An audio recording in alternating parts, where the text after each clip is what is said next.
Hello children, welcome to your YouTube channel Kids Chuck. Today I am going to teach you children some natural disaster name. Natural disaster means बच्चों प्राकृतिक आपदा. आइए बच्चों जाने. Let's begin children. First I have written children earthquake.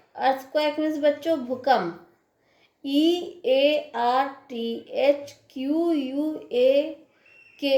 earthquake. Earthquake means बच्चों भूकंप. Second I have written children storm. STORM storm. Storm means बच्चों आंधी. Third I have written children flood. FLOOD flood. Flood means बच्चों बाढ़. Fourth I have written children drought. DROUGST drought. Drought means बच्चों सूखा या अकाल. Fifth I have written children cyclone. Cyclone means बच्चों चक्रवात. CYCLONE cyclone. Cyclone means बच्चों चक्रवात. Let's revise children.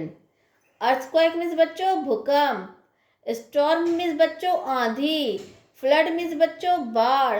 Drought means बच्चों सूखा या अकाल. Cyclone means बच्चों चक्रवात.